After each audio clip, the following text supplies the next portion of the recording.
guys, welcome back to the channel. Today we're headed up to Mooresville Dragway. As you guys can see, we got a full load of tires, and those tires are the race wheels. So we got the new Motegis as well as the front skinnies. I have not raced with the Motegis yet. I have done one attempted lap with the skinnies on there, but as you guys saw in the Corvette video linked above, that Tesla tune got rained out. So we've got half a lap on the skinnies and no laps on the Motegis with the ET Street R's. So it might be a little bit of a learning curve tonight with tire pressure, getting them nice and hot, and going from there. So tonight, the temperature right now is only 64 degrees, as you guys can see. So the temperature's good. By like 8 o'clock, it's supposed to fall down to like 50 degrees. And the DA right now is only like 1,000 feet, something like that. So yeah, we might get some good times tonight. I'm not, the pessimist side of me is like, yeah, maybe we'll get the same, like a 7.2 at 97, as I believe. No, I'm sorry, there's a 7.4 at 97, and yeah, I believe that was my fastest up at Fayetteville this past spring. So, and what the DA is not quite the same as that 200, it'll be about 800 feet higher with the DA being about 1,000 tonight. It might drop, I don't know, as the temperature falls, but it's 64 now, and it's just going to keep dropping throughout the evening.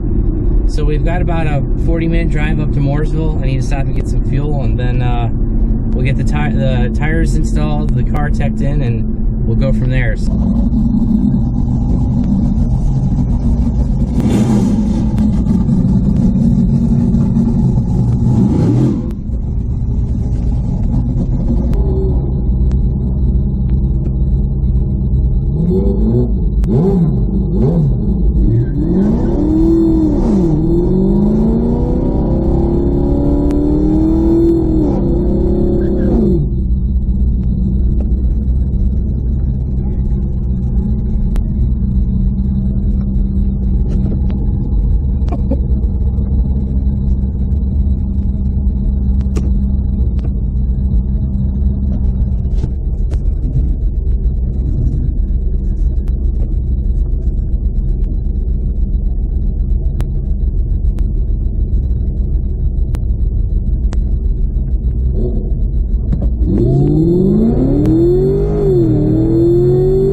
Alright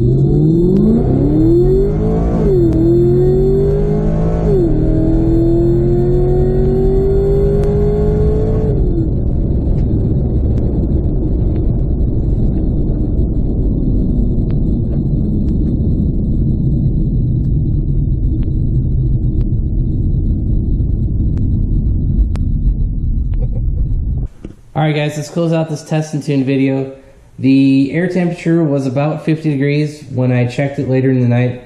Maybe earlier on it was in the mid to high 50s and the 60s. The DA was 107 feet and the relative density was 99.69. That DA of 107 feet is actually lower than what it was when I ran in Fayetteville this past spring. Yeah, I think that DA was like the 200, 220, something like that. So, now I did get 3 runs in. I could have ran some more runs as the staging lanes weren't super packed. But honestly, guys, this kind of comes back to that whole thing. Like, this car is super consistent. Like, once it decides to run a certain time, that's what it's going to run all night. So, for the first run, it was a 7.46 at 96.8, so basically 7.4 at 97, if you want to round up, 7.4 at 97. That matches what our 8th mile time was back in Mooresville, so we know nothing has changed in the car for the worse. You know, it's still running that same, like, good time. So a 7.4 at 97, that's roughly an 11.4 at 124. That's what we were running at Fayetteville, so we know our times are pretty consistent for that. The 60 foot was a 1.73. I think that's the best 60 foot time I've ever done in the car. That sounds about right. And the 330 was a 4.89.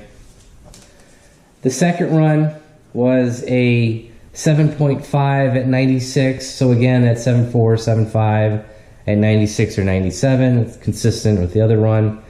The 60 foot was a 1.75. That was a little worse than the previous run, and I went from 30 pounds in the radials to 25, and it wasn't spinning, it wasn't wheel hopping or anything like that. So that was that, and the 330 was a 4.94. And the last run was a 7.5 at 96. So again, all within that 7.4, 7.5 at 96, 97 miles per hour range. So we're pretty on target for what we were running at Fayetteville. And the 60 foot was a 1.76, so that was actually my worst 60 foot of the night. And the 330 was again a 4.9. So this car with good EA will run a 7.4 at 97, 96, 97.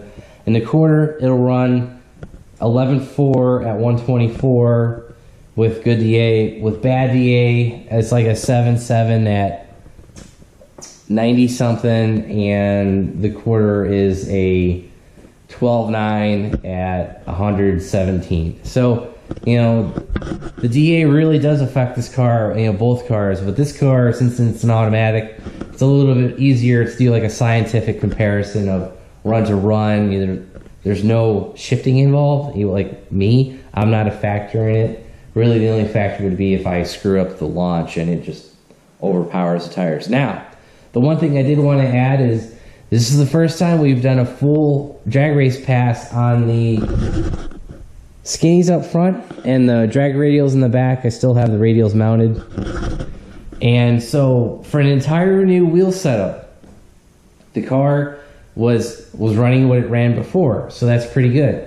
The only thing I need to do is I think I need to play around with tire pressure up front and back. Like the back, I aired it down to 25 PSI. Up front, it's at like 32. I've seen some people run them at 40. So, that being said, you know, the car is still running what it's been running. Like this car, I've come to the conclusion it needs a torque converter. Like it absolutely needs it. I tried stalling it on the last run. My 60 foot didn't improve. None of my times improved, and actually my 60 foot was a little worse. Like it was a 1.75 versus a 1.73, which is, yeah, only 2 100ths, but it all comes into factoring out what the car is going to run. So this car seriously needs a torque converter. You know, I was going to leave it stock, but if I want to try to get any improvement out of the blower, the headers, everything. The current way it's set up, it needs a converter. It's simple as that. I'm looking at a LS8 converter because they're really affordable, and the install wouldn't be too bad, I don't think. You know, it's just getting the car in the air and getting. I have a trans jack, so we can get the transmission out real easy. It just comes into the factor that my tuner's like a 3 or 4 months out. I need to speak with them to see if I even need to get a retune because of a new torque converter. I'm not sure. Like, I've never played with HP tuners, and I don't know how much that would impact it. The transmission is tuned, but it's tuned for the stock converter.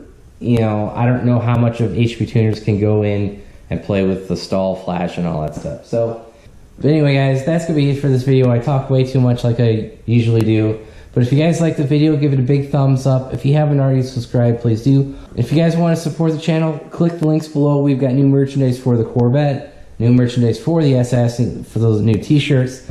Those t-shirts come in long sleeve, short sleeve, multiple colors, sweatshirts. I think I got a sticker on one of them, made a sticker out of the Corvette, maybe the SS. There's a sticker, you can buy that. And also, don't forget, we've also got a new Corvette keychain. That's also linked below. So, thanks, guys. Have a great one.